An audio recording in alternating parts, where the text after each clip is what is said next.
कोल्हापूर दक्षिण विधानसभा मतदारसंघातील 13 गावांच्या गांधीनगर पाणीपुरवठा योजनेचं काम रखडल्याबद्दल जिल्हाधिकारी अमोल येडगे आणि आमदार अमल महाडिक यांनी ठेकेदार कंपनीची चांगलीच कानउघडणी केली। येत्या 2 महिन्यात कामात प्रगती दिसली नाही तर मेघा इंजिनिअरिंगला ब्लॅकलिस्ट करण्याचा इशारा देण्यात आलाय। तर दुसरीकडे विमानतळ विस्तारीकरणात बाधित होणाऱ्या रस्त्यासाठी पर्यायी रस्ता तातडीने करावा, विमानतळ परिसरात भूमिगत विद्युत वाहिन्या असाव्यात आणि गांधीनगर परिसरातील गावांसाठी स्वतंत्र घनकचरा प्रक्रिया प्रकल्प उभारण्याचा प्रस्ताव सादर करा, अशा सूचना आमदार अमल महाडिक यांनी दिल्या। कोल्हापूर दक्षिण विधानसभा मतदारसंघातील विविध प्रश्नांसंदर्भात आज जिल्हाधिकारी कार्यालयात बैठक पार पडली।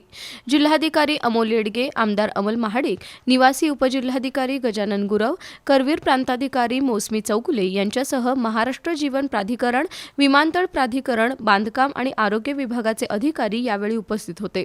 कोल्हापूर दक्षिण मतदारसंघातील 13 गावांसाठी 500 कोटी रुपयांची गांधीनगर नळपाणी पुरवठा योजना अंमलदार अमल महाडिक यांच्या प्रयत्नातून मंजूर झाली आहे।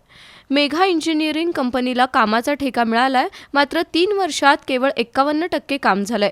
डिसेंबरमध्ये या कामासाठी 1 वर्षाची मुदतवाढ दिली, पण अजून 2% सुद्धा काम झालेलं नाही। त्याबद्दल आमदार अमल महाडिक यांनी तीव्र नाराजी व्यक्त केली। उन्हाळ्यामध्ये 13 गावात पाणी टंचाईची समस्या निर्माण होईल, तेव्हा नागरिकांना काय उत्तर द्यायचं, असा सवाल आमदार अमल महाडिक यांनी उपस्थित केला।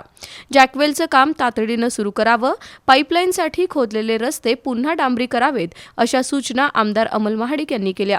यावेळी जिल्हाधिकारी येडगे आणि अमल महाडिक यांनी ठेकेदार कंपनीच्या अधिकाऱ्यांची चांगलीच कानउघडणी केली। पुढील 2 महिन्यात नळपाणी योजनेच्या कामाची प्रगती दिसली नाही तर ठेकेदार कंपनीला ब्लॅकलिस्ट करण्याचा इशारा दिला। दरम्यान गांधीनगर परिसरात कचरा जाळण्याची आणि त्यातून निघणाऱ्या धुराची समस्या गंभीर बनली आहे।